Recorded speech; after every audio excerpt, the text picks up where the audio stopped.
Hello. It is July 2021, and this is the first episode of the Kramer Cemetery review, or Kramer Cemetery, MTV's Kramer Cemetery Cribs. We are in Athens, Georgia. Here, I picked you a flower. Oh, and also I have vitiligo that I should treat again. But first, this is Ricky Wilson, founding member and original guitarist for the world-renowned Athens, Georgia combo.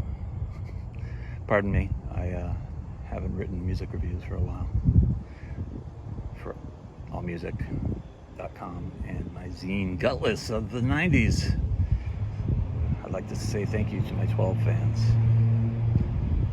But the B-52’s, with Ricky's musicianship and inspired playing, started a movement in Athens, Georgia, a music scene that didn't really exist before.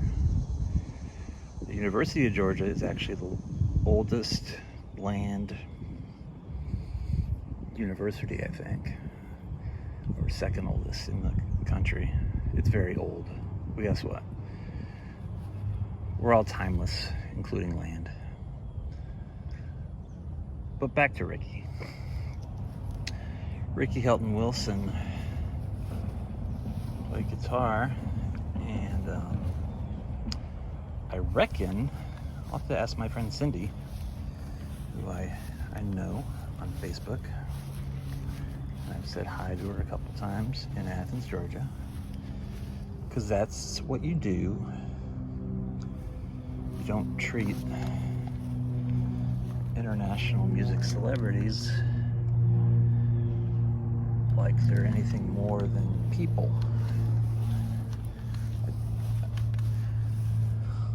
I founded Brain Aid Fest as an inspired feeling idea when I was in Detroit, Michigan.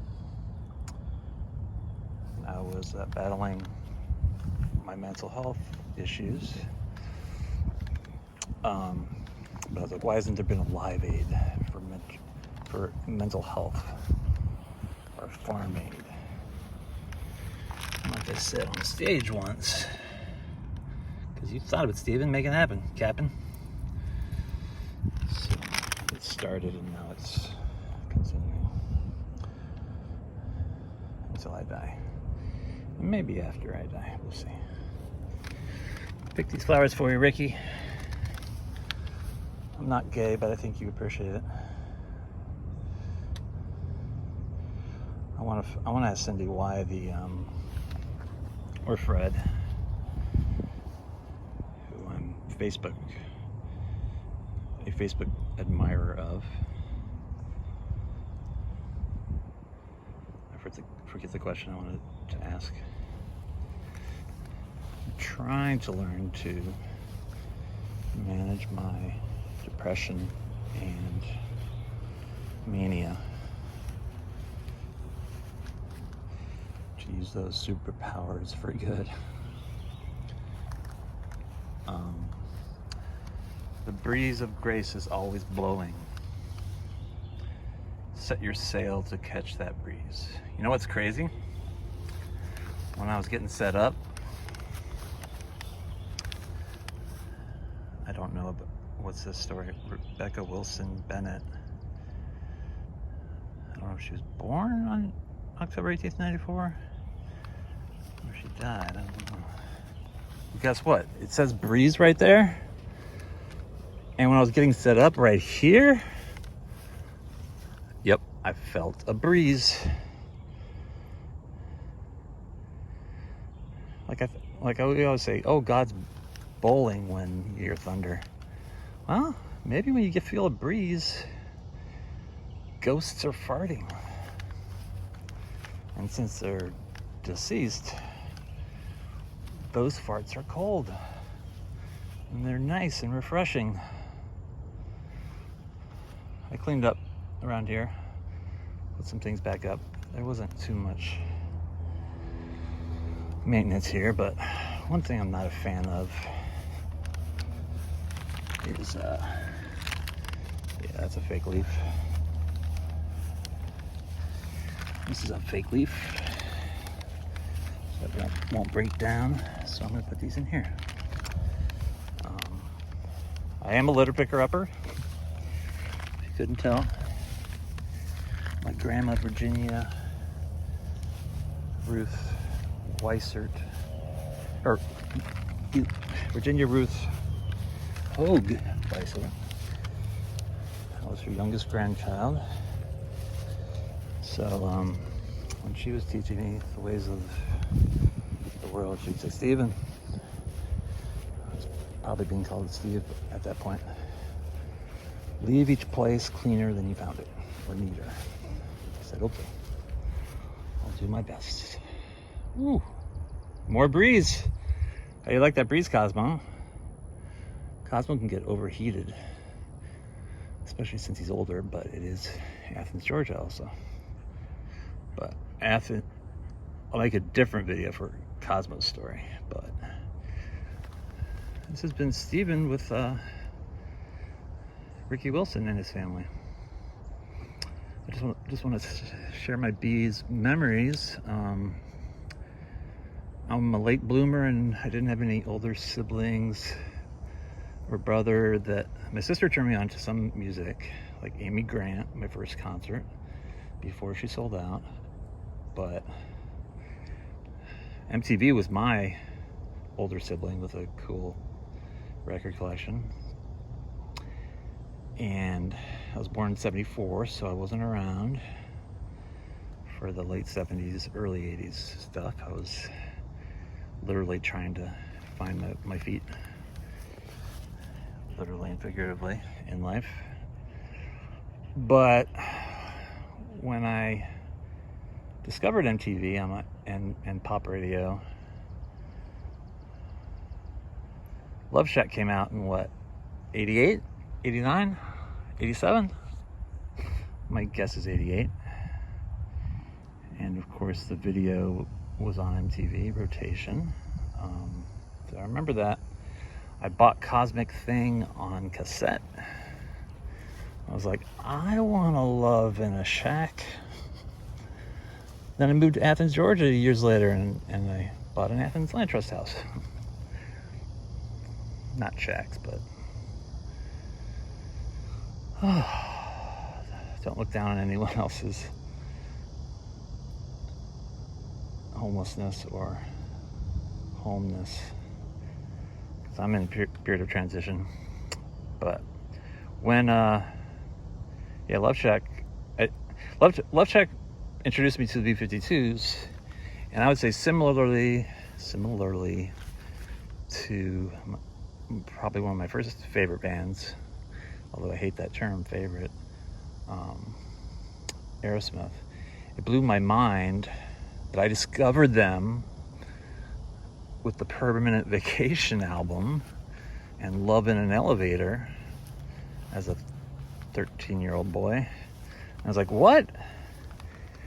They were a band in the 70s and they did drugs? I'm so disappointed in you guys. Didn't you know about don't say no, or just say no, just say maybe, just say yes, just make safe decisions, just say no, just say maybe, just say yes to the right experiences, safe experiences, and just say no to the ones that feel dangerous to you. But we're all gonna die. Go check out one of my favorite Athens songs by Four Eyes, aka singer-songwriter Aaron Lovett. She has a song called Everyone I Know Will Die. And yeah, when you learn about death as a child, it's like, what? I thought this TV show, TV station, TV box of my life, I mean, to me, it's always existed, so why wouldn't it always exist? And I love talking about death now, even though I also love talking about living in the moment. All right. The poem that I'm proudest of, I wrote in Detroit around the time that I started manifesting the idea of brain aid, and I also checked myself into the hospital and started a new antidepressant medication called venlafaxine. I think it's the generic for Effexor. I've since added it, or a psychiatrist added it for me, a mood stabilizer, because when I was back in Michigan and I was actually seeing my mom's former therapist, I think I said to her, I think I have a mood disorder. And the joke is, she was like, duh. And basically, she probably just said, I concur, or something like that. All right, stay tuned for more Athens, Georgia Stephen Kramer videos, unless he's somewhere else. Ricky, thank you for the music. Even though you weren't part of my introduction to the B-52’s. But when I learned about the back catalog, I was like, wait a minute. Ricky looks cool and nice. What happened to him? And then of course I learned, since I grew up in the 80s mostly, that he died of AIDS. That was a pandemic that President Reagan mishandled, in my opinion. I don't know if it could have been, I don't know if Ricky's death could have been prevented, but it wasn't. And the thing is about your legacy, I say legacies are like the ripple effect of each life ripples on and on and on. And every ripple effect touches other people. So it creates other ripples in other people.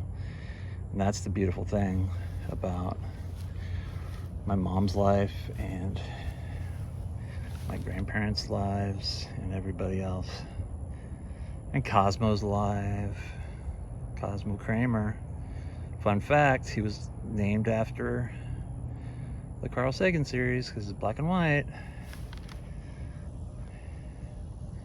The fact that our last name is Kramer was just a happy accident. But thank you, Ricky.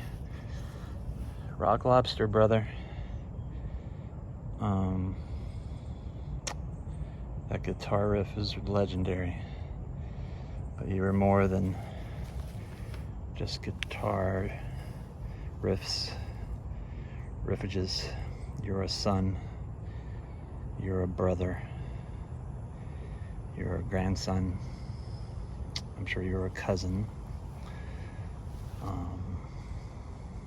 You're a student, a friend to many, I'm sure. And I hope you were a dog owner as well. Now I'm feeling the warmth of the sun. Ever since my mom died, whenever I feel the warmth of the sun, if it's on my arm, I just say, thanks, Mom. How you doing? Okay. Steven, you've been blathering for 14 minutes. It's time to wrap it up. This reminds me of my first stand-up set here in Athens. I think I was asked to do 8 minutes. And then my friend, I saw the thing on the screen, which might mean spirit. But my friend Luke was like, he didn't have a cane to pull me off stage, so he was like, I was going on too long because I didn't have an exit strategy. It's important to have an exit strategy. Don't overthink your exit strategy either. Okay, the poem I wrote in Detroit. What is, what was, right? Okay. What is, what was. All right, bonus 30 seconds because I forgot to delete some videos to clear some space to make this video. All All right, I have one poem to share with you. It's the one poem it might go more than 30 seconds. It's the only poem I think I'm ever been proud of. I was depressed in Detroit, and I was putting my thoughts together, and I came up with this. What is. What was. What is wasn't before. What was isn't anymore. The end. That last part was purposeful for myself, as a way to remind myself that most depression is about the past and anxiety is about the future, but what wasn't isn't anymore, man. What is. Find some gratitude in what is, even if it sucks. Trust me, today kind of sucks for me in some ways. But what is. This is beautiful. This is a one unique life experience in the universe. Nobody else will. You can't touch this. It's another late 80s MC Hammer reference, but what is, right? What was. All of history, even the history that wasn't written down. It was. What is, what was. What was, wait. What is, what was. And the other part that's supposed to inspire me, kick me in the ass a little bit to move forward. What is wasn't before, because the current moment at all times is very unique and special and beautiful. And what was isn't anymore. So let go of your anxiety and your sadness as much as you can. And remember, the only time and space that you can make a impact on the universe is right here, right now.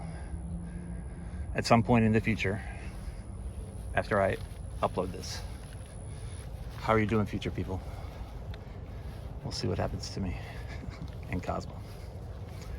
All right, one more time. What is. What was. What is wasn't before. What was isn't anymore. Ain't that right, Cosmo? You help me put things in perspective too. And I love you. And I love you and you and you and you